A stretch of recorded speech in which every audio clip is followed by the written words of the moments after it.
The ocean will kill you without malice, without hesitation, and without the slightest interest in whether you are careful. It doesn't care about your engineering degree. It doesn't care about your budget, your deadline, or the fact that the last 30 missions went perfectly fine. Pressure is not impressed by track records. And this is what I find so extraordinarily beautiful and terrifying about it. The physics doesn't change its mind, ever. You either understood the problem completely, or somewhere in some calculation, in some weld, in some inspection that was just a little too quick on a Tuesday afternoon, you left the door open. And the ocean, with all the patience in the world, simply waits. A crack doesn't announce itself. It doesn't grow on a schedule you can plan around. It sits there invisible, accumulating stress every single time that hull pressurizes and depressurizes, every mission, every descent, every slow cycle of load and relief, and the metal remembers every single one of them even when nobody else does. What I want to walk you through today is the actual mechanics of how this happens. The real physics, not the version that gets simplified into a news report or a congressional hearing. The version that explains, precisely and honestly, why a tiny crack is not a small problem. It is the whole problem. It was always the whole problem. And if more people understood what I'm about to show you, we would build differently, inspect differently, and most importantly, we would stop mistaking the absence of visible failure for the presence of actual safety. Those are not the same thing. They have never been the same thing. Let me start with something simple. Something so simple it almost feels insulting to say out loud. But I've learned that the things which feel too obvious to explain are usually the things that end up surprising everyone when they go wrong. Pressure is a force. That's it. That's the whole idea at the beginning. A force pushing on a surface. When you blow air into a balloon, the air inside is pushing outward against the rubber. That pushing is pressure. When you go underwater, the water above you pushes down, and the water around you pushes inward. The deeper you go, the more water is sitting above you, and the harder it pushes. At sea level, the air around you is pressing on your body with a force we call 1 atmosphere. You don't feel it because you've lived in it your entire life. Your body is built for it. It pushes in, and the pressure inside your body pushes back out, and everything balances. You never think about it. Now go 10 meters underwater, about 30 feet. The pressure on your body has already doubled. 2 atmospheres. Your ears start to notice. Divers feel it. It's manageable, but it is real, and it is measurable, and it is already twice what you were born into. Go down to 100 meters. Now you have 11 atmospheres pressing on you. 11 times what you feel standing on the street right now. No human body survives that unprotected. The pressure would crush your lungs. It would force nitrogen into your blood in ways that would kill you coming back up if it didn't kill you going down first. Now go to the depth a military submarine operates. We're talking anywhere from 200 meters to more than 400 meters, depending on the vessel. At 300 meters, the pressure outside that hull is approximately 30 atmospheres. 30 times the weight of the atmosphere above your head right now, pressing inward from every single direction, every single second, without rest. That is not a hostile environment. Hostile implies the ocean is trying to do something to you. The ocean is not trying anything. It is simply obeying physics. It is doing exactly what pressure does when it has nowhere else to go. It pushes. It always pushes. And the only thing keeping that push from reaching the crew inside is the metal hull surrounding them. So let's talk about that metal. Steel is strong. Everybody knows steel is strong. You see it in skyscrapers and bridges and ships and engines, and it holds. It holds enormous weight. It handles enormous stress. Engineers have been building with steel for over 150 years, and we have learned a tremendous amount about what it can and cannot do. But here is the thing about steel that most people don't think about.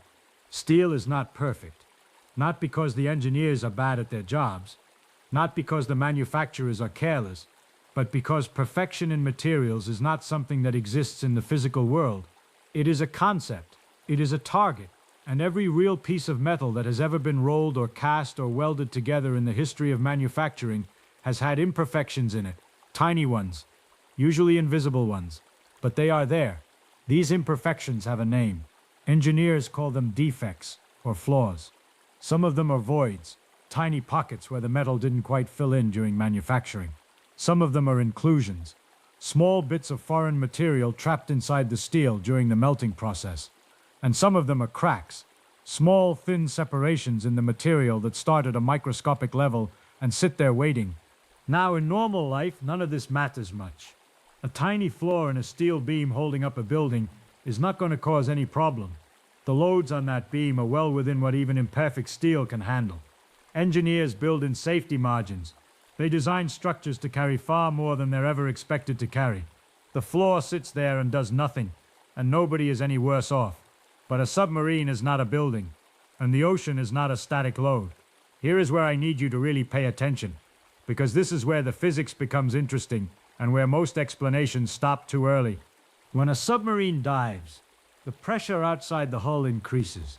The hull is being squeezed from the outside. The metal is under what engineers call compressive and tensile stress simultaneously, depending on which part of the hull you're looking at. The outer surface of the hull is being pushed in. The inner surface is being stretched. This is called bending stress, and it happens every single time the vessel changes depth. Now here is the critical part. Every time the submarine dives and surfaces, that cycle of stress happens again. Pressure builds, hull flexes, pressure releases, hull relaxes, over and over and over. Mission after mission, year after year. And each one of those cycles does something to the metal that you cannot see and cannot feel and cannot measure with a simple visual inspection. It fatigues it.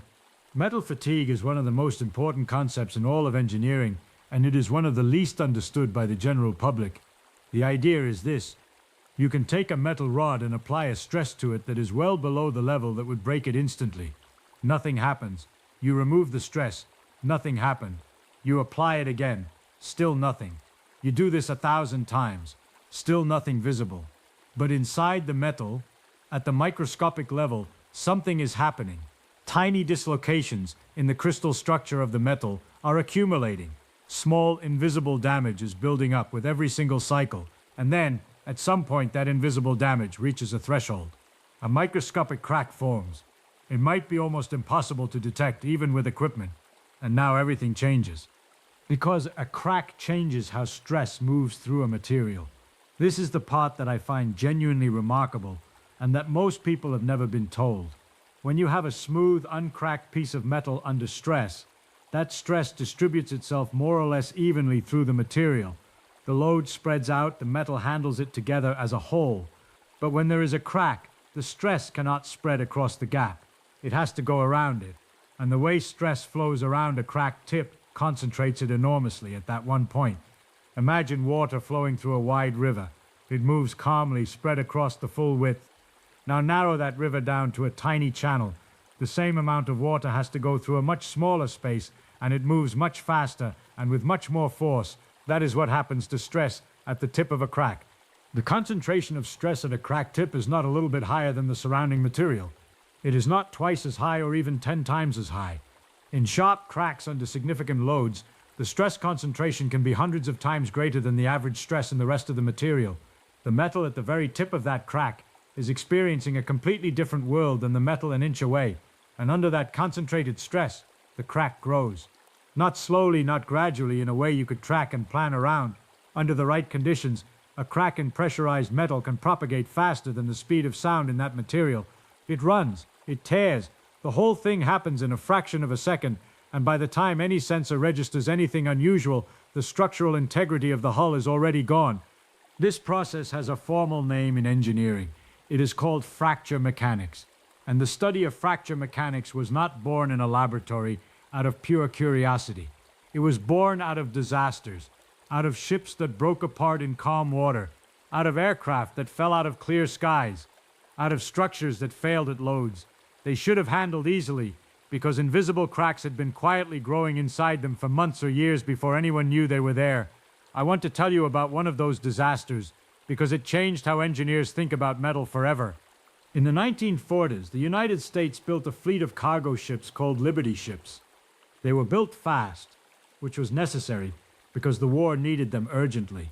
They were welded together rather than riveted, which was a newer technique that allowed faster construction, and they worked, mostly. But then something started happening that nobody expected. Some of these ships were breaking apart, not in storms, not under extreme conditions, in calm harbors, in moderate temperatures, sometimes while sitting still. Ships were literally splitting in half at the weld lines. The investigation that followed changed material science permanently. What engineers found was that the welding process itself had introduced stress concentrations into the hull. The geometry of certain joints created points where stress accumulated, and the steel being used, it turned out, became brittle at cold temperatures in a way that accelerated crack propagation dramatically. A crack that would have grown slowly in warm water would run catastrophically in cold water. The ships weren't poorly designed by careless people. They were designed by competent engineers who didn't yet have the full picture of how cracks behaved, how stress concentrated, and how temperature changed the rules. Once they understood those things, they changed the designs. They changed the material specifications. They changed the welding procedures, and the ship stopped breaking. But the lesson underneath that story is the one I want you to hold on to. The lesson is not that we fixed the Liberty ships. The lesson is that a failure mode existed. It was killing people, and the engineers who built those ships didn't know about it. Not because they were incompetent, because the physics of crack propagation under cyclic stress was not yet fully understood or incorporated into engineering practice. Now ask yourself this: what do we not fully understand today? That question is the most important question an engineer can ask. And it is the question that gets asked least often when a project is on schedule, the budget is tight, and the last 30 missions went fine. Let me come back to our submarine. The hull of a modern submarine is not just a steel tube. It is an extraordinarily precisely engineered structure. The steel used is a special high-strength alloy. The welds are performed by certified welders following strict procedures. The finished hull sections are inspected using ultrasonic testing, which bounces sound waves through the metal to look for internal flaws, and magnetic particle inspection, which uses magnetic fields to find surface cracks. These are serious, sophisticated techniques, and they work. Most of the time, for most flaws, above a certain size. That last part is the part that matters. Every inspection technique has a resolution limit. Ultrasonic testing is excellent, but it can only reliably detect flaws above a certain minimum size. Smaller than that threshold, and the flaw may not produce a clear enough signal to distinguish from background noise in the material. Magnetic particle inspection is effective for surface cracks, but a crack that starts below the surface won't show up on a magnetic particle test at all until it grows large enough to reach the surface. This doesn't mean the inspections are useless. They catch an enormous number of real problems, and they save lives, but it means that passing an inspection is not the same as being flawless. A submarine that passes every inspection it is subjected to may still contain cracks that are simply too small to detect with current methods, sitting at the tips of weld joints or inside thick sections of hull plate, accumulating fatigue damage with every dive cycle. And the physics doesn't care whether the inspection paperwork is in order. There is another variable that makes this even harder to manage, and it is one that I think about a great deal. It is the question of what happens at the boundaries between materials or between sections of metal joined by welds. Welding is a process of melting metal and fusing it together. When you weld two pieces of steel, you are locally heating the metal to temperatures of thousands of degrees and then allowing it to cool. That heating and cooling changes the microstructure of the steel in the area around the weld. It can change the grain size of the metal. It can introduce residual stresses, meaning stresses that are locked into the material even when no external load is applied, simply because different parts of the weld cooled at different rates. These residual stresses are invisible. You cannot see them. They don't show up on a surface inspection, but they are real, and they add to whatever external stress the hull is experiencing under pressure. A region of metal that is already carrying significant residual stress from welding has less capacity to handle additional stress from the ocean outside. Its effective safety margin is lower than the nominal calculations suggest. This is not a theoretical concern. This is a documented phenomenon that engineers account for or try to account for in submarine design. But accounting for something in the calculations and fully capturing its real-world variability are two different things. Residual stresses vary based on the welder, the welding speed, the ambient temperature, the exact chemistry of the filler material, and dozens of other factors that are controlled as tightly as possible, but never perfectly. So let me paint you a picture of what we actually have. We have a hull made of high-strength steel that contains microscopic flaws from manufacturing that are too small to detect. Those flaws are located near welds that carry residual stresses that cannot be directly measured. That hull is subjected to cyclic pressure loading every time the submarine dives and surfaces, and each cycle advances the fatigue damage in the material around those flaws. The rate at which cracks grow depends on the stress intensity at the crack tip, which depends on the crack size, the applied stress, and the geometry of the surrounding material, a calculation that requires knowing the crack size, which we established we cannot directly measure below a certain threshold. This is not a design flaw. This is the fundamental challenge of operating a pressure vessel in the deep ocean. The engineers who design submarines know all of this. They work very hard to manage it. They use the most damage-tolerant materials available. They design conservative safety margins. They establish inspection intervals based on predicted crack growth rates. They retire hulls before they accumulate enough fatigue cycles to approach the danger zone. But here is what I want you to understand. All of that management, all of the inspections, the safety margins, the retirement schedules, all of it is based on models. Mathematical models of crack growth, statistical models of material variability, probabilistic models of loading conditions. And models are only as good as the assumptions that were used to build them. If the assumptions are right, the models work and the submarines are safe. If an assumption is wrong, if a particular weld has more residual stress than the model assumed, if a particular piece of steel has a slightly lower fracture toughness than the specification requires, if a particular dive profile subjects the hull to more cycles at higher stress than the designers expected, then the model is wrong. And the model being wrong doesn't announce itself. It just quietly changes the timeline between safe and catastrophic. This is not me saying submarine engineering is reckless. It is not. It is some of the most careful, rigorous engineering done by human beings anywhere on Earth. What I am saying is that rigor and certainty are not the same thing. You can be extraordinarily rigorous and still be working with incomplete information. And in an environment as unforgiving as the deep ocean, incomplete information is the thing that eventually finds you. Now, I want to introduce a concept that will connect everything I have said so far into a single framework that explains not just submarine failures, but a pattern of catastrophic failure that shows up in aircraft, in bridges, in nuclear pressure vessels, in pipelines, in almost every engineered structure that carries significant loads over long periods of time. The concept is called damage tolerance. Before damage tolerance became a formal engineering philosophy, structures were designed to be defect-free. The goal was to build something with no cracks, no flaws, no imperfections, and then maintain it in that condition. Inspections were pass-fail. Either the structure was acceptable or it wasn't. The underlying assumption was that an acceptable structure was essentially undamaged. The problem with that assumption is that it is never true. As we have established, real materials always contain flaws. Manufacturing is never perfect. Welding always introduces some level of residual stress. The question is never whether flaws exist. The question is whether the flaws that exist are small enough and in locations benign enough that the structure can continue to function safely. Damage tolerance reframes the entire question.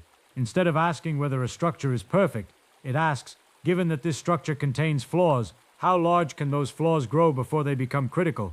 And how long will it take for the flaws that currently exist to reach that critical size?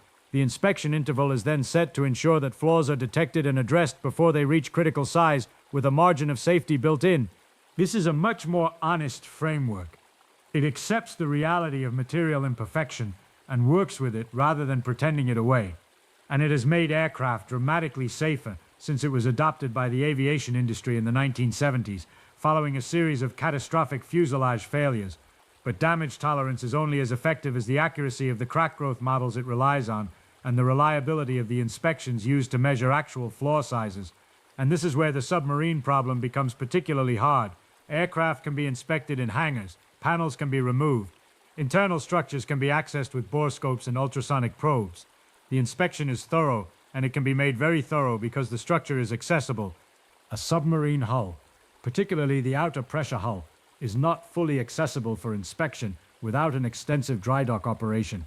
The inspection that is possible at sea or in normal port maintenance is necessarily more limited than what can be achieved when the vessel is fully stripped down.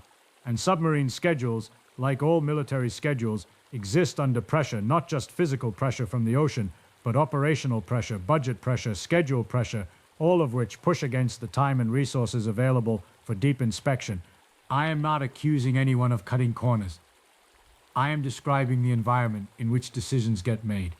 The same environment that existed before the Liberty ships broke apart. The same environment that existed before the Comet aircraft fell out of the sky with their square windows creating stress concentrations at the corners. The same environment that has preceded almost every structural failure in the history of engineering. Good people, working hard, with the best information available to them, inside a system that had a gap between what the models assumed and what was actually happening in the material. The physics waits for that gap to close, and it closes it on its own terms. Let me tell you something that I think is the most important single idea in everything I have said today, and I want you to really hear it. The moment of failure is not the moment the crack becomes critical. The failure happens long before that. It happens in the assumption. It happens when someone looks at a structure that has performed well for years and concludes that it will continue to perform well because it has performed well. That is not physics. That is hope wearing the costume of engineering. Physics has no memory of your past successes. Every dive is the first dive as far as the ocean is concerned. The pressure outside that hull at 300 meters is exactly the same whether it is the first mission or the 300th mission. The stress at the tip of that crack is exactly the same. The only thing that changes is the crack itself, which has been growing with each cycle, invisibly, mathematically, following rules that do not make exceptions. And here is what I want you to hold in your mind as we go deeper into this. The crack doesn't need to go all the way through the hull to cause catastrophic failure. It doesn't need to be visible on the inner surface. It doesn't need to be leaking. A crack in a pressure vessel under sufficient load will reach what engineers call the critical crack length, the point at which the stress intensity at the crack tip exceeds the fracture toughness of the material. And at that moment, the remaining ligament of metal holding the crack closed fails instantaneously. The crack runs, the hull opens, and at depth the pressure differential is so extreme that the implosion happens faster than a human nerve impulse. There is no warning. There is no time to respond. There is no emergency procedure that applies because the timeline from intact to destroyed is measured in milliseconds. The engineering either got it right before the dive or the outcome was already decided. This is why submarine engineering is one of the most demanding disciplines that exists. Not because submarines are particularly exotic machines, but because the margin for error is effectively zero and the feedback loop between failure and consequence is instantaneous and absolute. In most engineering fields, failures give you some warning. Bridges crack visibly. Aircraft develop strange noises. Buildings settle and tilt. You have time to notice, to respond, to evacuate, to fix. A submarine at depth gives you nothing. The ocean takes what physics says it can take, and it does it without ceremony and without warning, and with a completeness that leaves no room for second chances. This is why I care so much about getting the physics right. Not getting it approximately right. Not getting it right enough to pass an inspection or satisfy a schedule. Right, completely, honestly, uncomfortably right, including the parts that are uncertain, including the assumptions that haven't been tested, including the gaps between what the model predicts and what the material actually does. Because in the deep ocean, the gap between approximately right and completely right is exactly the size of a crack you cannot see. And that crack is enough. That has always been enough.